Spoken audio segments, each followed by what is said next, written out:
बच्चों आज का हमारा टॉपिक है 16.17। This is the last topic and finally ये चैप्टर कंप्लीट हो जाएगा, जिसका नाम है order of reactivity of metals using voltage data. यानी आपने वोल्टेज डाटा का यूज़ करना है, इस्तेमाल करना है, और आपने मेटल्स जो होते हैं ना, उनकी रिएक्टिविटी का एक ऑर्डर यानी तरतीब बना लेनी है। मतलब कौन सा मेटल कितना रिएक्टिव है, ज़्यादा रिएक्टिव है या कम रिएक्टिव है, इसको एक ऑर्डर में लेके आना है, एक तरतीब में लेकर आना है वोल्टेज डाटा का इस्तेमाल करते हुए। अब बच्चे अगर मैं आपसे पूछूं कि मेटल होता क्या है, what is metal, so simple एक बात में इसकी डेफिनेशन है, जो चीज़ इलेक्ट्रॉन को लूज़ कर दे, लॉस कर दे। सो लॉस ऑफ इलेक्ट्रॉन अगर कोई कर दे कोई चीज़, तो बच्चे वो मेटल की कैटेगरी में आ जाता है। जैसा कि अगर सोडियम की बात करें Na, तो यू नो कि Na पॉजिटिव बड़ा इजीली बन के इलेक्ट्रॉन लूज़ कर देता है। सो सोडियम एक मेटल है, ठीक है। मैग्नीशियम Mg की बात करूं तो ये Mg2 पॉजिटिव बन जाएगा और साथ में 2 इलेक्ट्रॉन लूज़ कर देगा। सो मैग्नीशियम भी मेटल हुआ। अब अगर मैं इनके रिएक्टिविटी की बात करूं कि कौन सा मेटल ज़्यादा रिएक्टिव होगा, तो सिंपल आंसर, जो इलेक्ट्रॉन को लूज़ करेगा जितनी जल्दी, जितनी आसानी से, वो उतना ज़्यादा रिएक्टिव होगा। मिसाल के तौर पे एक एक्स एलिमेंट है, जस्ट एक मिसाल है, मुझे नहीं पता ना कि कौन सा सबसे ज़्यादा रिएक्टिव है अभी तक, बाद में पता चल जाएगा इंशाल्लाह। सो एक एक्स एलिमेंट है, वो सारे मेटल्स में सबसे ज़्यादा जल्दी इलेक्ट्रॉन लूज़ करता है। सो ये जल्दी एक्स पॉजिटिव या X2 पॉजिटिव बन के ना साथ में इलेक्ट्रॉन लूज़ कर देता है। सो मैं सबसे टॉप के ऊपर किसको रखूँगा, एक्स को, यानी ऑर्डर के हिसाब से ना, तरतीब के हिसाब से सबसे टॉप नंबर 1 पे कौन आएगा, एक्स, यानी रिएक्टिविटी इसकी सबसे ज़्यादा है, ये बहुत अच्छा रिएक्शन कर लेता है, जल्दी कर लेता है। एक और है वाई, वो दूसरे नंबर पे आ रहा है क्योंकि वो भी वाई पॉजिटिव बन जाता है और साथ में इलेक्ट्रॉन लूज़ कर देता है। लेकिन एक्स और वाई दोनों का कंपेयर किया जाए, कंपैरिजन किया जाए, तो वाई थोड़ा सुस्त है एक्स की निस्बत। तो बच्चे इस तरह से मैं ऑर्डर बनाऊंगा, ठीक है। ऊपर सबसे ज़्यादा रिएक्टिव एलिमेंट जो कि सबसे ज़्यादा इलेक्ट्रॉन को जल्दी लूज़ कर देगा, एंड सो ऑन, सो हम नीचे मूव करेंगे। जी बेटा, ये जो टॉपिक है ना, ये पिछला ही टॉपिक है जिसका नाम है गैल्वानिक सेल। गैल्वानिक सेल में मैंने आपको यहाँ पर जिंक का रिएक्शन करवाया था ना, और साथ ही मैंने एक चीज़ बताई थी, दिस वन, ऑक्सीडेशन पोटेंशियल, जो कि प्लस में 0.76 वोल्ट है। इस तरह मैंने कॉपर के रिएक्शन के साथ भी आपको एक चीज़ बताई थी, रिडक्शन पोटेंशियल, ठीक है, जो कि 0.34 वोल्ट है। ये बेसिकली पोटेंशियल है, ठीक है, वोल्ट है। तो अब हमने क्या करना है, हमने ऑक्सीडेशन पोटेंशियल निकालना है, रिडक्शन है। ऑक्सीडेशन होता क्या है, लॉस ऑफ इलेक्ट्रॉन, क्योंकि हम मेटल्स को समझ रहे हैं, तो मेटल तो इलेक्ट्रॉन का लॉस ही तो करते हैं, क्या ख्याल है। सो यानी ऑक्सीडेशन करते हैं, मेटल क्या करते हैं, ऑक्सीडेशन करते हैं।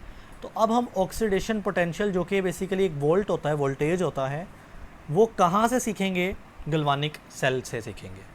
जी बेटा देखें, कहता है रिएक्टिविटी ऑफ मेटल, कि कौन सा मेटल कितना रिएक्टिव है, can be found out by using voltage data. हम उस मेटल का वोल्टेज निकालेंगे, ठीक है, जिसको पोटेंशियल भी कहते हैं, ऑब्टेन्ड फ्रॉम गैल्वानिक सेल, जो कि हम गैल्वानिक सेल से निकालेंगे। जी बेटा, अकॉर्डिंग टू अवेलेबल डाटा, जो हमारे पास सारी इन्फॉर्मेशन, सारा कॉन्सेप्ट मौजूद है, वो क्या है, the reactivity of metal depend upon the how readily, readily कहते हैं तेज़ी के साथ, कितनी तेज़ी के साथ एक मेटल ऑक्सीडाइज करता है अपने आप को, या वो लूज़ इलेक्ट्रॉन करता है टू फॉर्म पॉजिटिव आयन।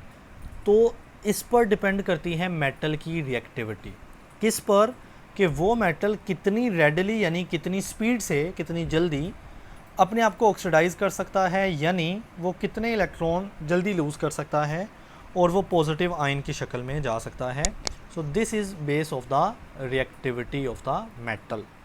जी बेटा देखें, कहता है कि if a galvanic cell is establish, अगर आप एक गैल्वानिक सेल बनाते हैं बिटवीन 2 मेटल, ज़ाहिर है 2 मेटल का इस्तेमाल करेंगे ना इस दौरान, द मोर रिएक्टिव मेटल, जो ज़्यादा रिएक्टिव मेटल होगा, विल लूज़ इलेक्ट्रॉन, वो इलेक्ट्रॉन लूज़ कर देगा and form the positive ion, और बेटा वो पॉजिटिव आयन बन जाएगा।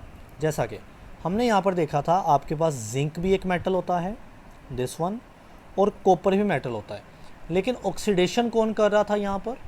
जिंक कर रहा था ना, Zn2 पॉजिटिव। सो बेटा जो जिंक है वो ज़्यादा स्ट्रॉन्ग मेटल है, ज़्यादा रिएक्टिव मेटल है। ठीक हो गया। सो आगे देखिए, कहता है the voltage generated by this cell. अब जाहिर है इस पूरे सेल का ओवरऑल रिएक्शन का या पूरे दोनों का एक वोल्टेज था, ओवरऑल वोल्टेज भी आपके पास है। तो ये वोल्टेज आपको बताएगा क्या चीज़? Measures the comparative tendency of the metal to lose electron. तो ये बेसिकली ये वोल्टेज जो फाइनली आपके पास आता है ना पूरे सेल का, वो आपको बताएगा कि दोनों में से जिंक कॉपर में से आपको उसने बताया कि जो जिंक है वो ज़्यादा रिएक्टिव है। इसी तरह से ये वोल्टेज आपको बेसिकली इन्फॉर्मेशन देगा कि जो दो मेटल आपने यूज़ किए हैं ना, उनमें से ज़्यादा रिएक्टिव कौन सा है, यानी ज़्यादा इलेक्ट्रॉन जल्दी कौन लूज़ करता है। ऑलराइट जी बेटा, आप देखें अ हायर वोल्टेज, जितना बड़ा वोल्टेज आएगा वो इंडिकेट करता है, वो बताता है the difference in the tendency of one metal, कि वो एक मेटल दूसरे से बहुत ज़्यादा फ़र्क रखता है, यानी बहुत मोर रिएक्टिव मेटल है। To lose electron is far more than the other. अब इतनी की बात ना यहाँ से लेकर यहाँ तक की बात जो है ना समझ नहीं आई, वो इस पैराग्राफ को समझाते हुए मैं आपको समझा देता हूँ। जी बेटा, अब इस पैराग्राफ को समझते हैं। मैं ना दो यहाँ पर रिएक्शन करवाता हूँ, गल्वानिक सेल बनाना है ना मुझे। पहला गल्वानिक सेल में मैं एक मैग्नीशियम यूज़ करता हूँ और एक कॉपर, इन दोनों के दरमियान इस्टेब्लिश करता हूँ गल्वानिक सेल। ठीक है, तो जो वोल्टेज जनरेट होता है पूरे गल्वानिक सेल का, जो वोल्टेज निकलता है ना, मैं देखता हूँ कि वो ज़्यादा है, हाई वोल्टेज है। वैल्यू छोड़ें, वैल्यू बुक में है भी नहीं, उसकी जो वोल्टेज वैल्यू है वो ज़्यादा है। लेकिन अब मैं दूसरा गल्वानिक सेल देखता हूँ आयरन कॉपर के दरमियान। आप देख सकते हैं मैंने कॉपर सेम रखा है, इधर भी और इधर भी। ठीक है, डिफरेंस एक में मैग्नीशियम लिया है, एक में आयरन लिया है। लेकिन जब आयरन कॉपर का गल्वानिक सेल है ना, तो उसका वोल्टेज ऊपर वाले से लो है। जस्ट मिसाल दे रहा हूँ, अगर इस सेल का जो वोल्टेज है ना वो 1 था, तो बच्चे इस सेल का जो वोल्टेज है वो 0.8 है, यानी उसका ज़्यादा है। तो अब देखें, कॉपर और कॉपर तो दोनों में सेम है। इससे क्या समझ लगी कि मैग्नीशियम जो है वो ज़्यादा रिएक्टिव है आयरन की निस्बत, क्योंकि फिर कंपैरिजन बचता किसका है? मैग्नीशियम और आयरन का, क्योंकि कॉपर तो दोनों में सेम है। सो जब मैग्नीशियम वाले सेल का वोल्टेज देखा तो बेटा वो हाई वोल्टेज था, आयरन वाले का देखा तो वो लो था। तो इससे आप क्या अंदाज़ा करोगे कि magnesium greater than iron, Fe iron को बोलते हैं, यानी मैग्नीशियम ज़्यादा रिएक्टिव है आयरन से। तो हमने क्या चेक करना है इस टॉपिक में? रिएक्टिविटी ऑफ मेटल, कि कौन सा मेटल कितनी जल्दी इलेक्ट्रॉन को लूज़ कर सकता है। मैग्नीशियम भी करता है, आयरन भी करता है, लेकिन मैग्नीशियम ज़्यादा करता है। और आपको किसने ये नॉलेज दी? आपको गल्वानिक सेल के अंदर ये जो सेल का वोल्टेज होता है, इस डाटा ने आपको बताया है कि कौन सा ज़्यादा रिएक्टिव है मेटल और कौन सा कम। जी बच्चे, अब आखिरी बात देखें, ये पैराग्राफ आपने यहाँ से यहाँ पढ़ लेना है, सेम है। By measuring the voltage produced when different metal pairs are used in the voltaic cell।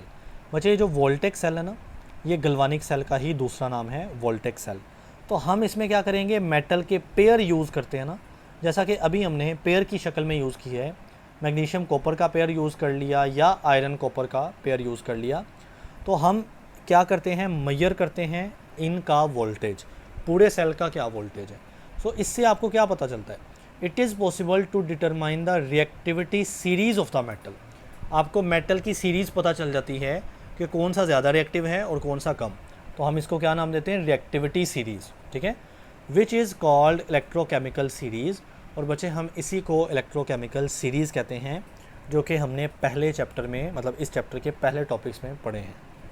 Metal placed higher in this series, इस सीरीज़ में जो मेटल हायर यानी ऊपर पड़े होंगे, आर कंसीडर्ड मोर रिएक्टिव, वो ज़्यादा रिएक्टिव मेटल होंगे, यानी वो ज़्यादा जल्दी से इलेक्ट्रॉन को लूज़ कर सकते हैं, एंड ईजीली लूज इलेक्ट्रॉन, वही बात। Then the metal placed in lower in the series, यानी वो मेटल जो लो है ना सीरीज़ में, वो इतने ज़्यादा रिएक्टिव नहीं हैं। अब बच्चे, ये आपके पास क्या है, यहाँ पर इलेक्ट्रोकेमिकल सीरीज़ है जो इलेक्ट्रोलाइसिस के प्रोसेस में पढ़ी थी हमने। और आप यहाँ पर देख सकते हैं कि आपको लिथियम जो है वो टॉप के ऊपर मिलेगा। ठीक है, लिथियम जब टॉप के ऊपर है इट मीन लिथियम सबसे ज़्यादा जल्दी इलेक्ट्रॉन को लूज़ कर सकता है। देखें लिथियम लिथियम पॉजिटिव आयन बनेगा और साथ में इलेक्ट्रॉन लूज़ करेगा।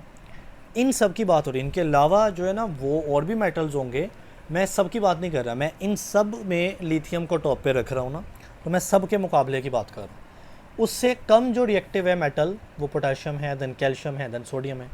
कहने का मकसद है इलेक्ट्रोकेमिकल सीरीज़ डाटा आपको क्या बताती है, आपको ये बताती है कि कौन सा मेटल कितना रिएक्टिव है। जो मेटल जितना ज़्यादा रिएक्टिव होगा वो सीरीज़ में उतना टॉप पर जाता चला जाएगा।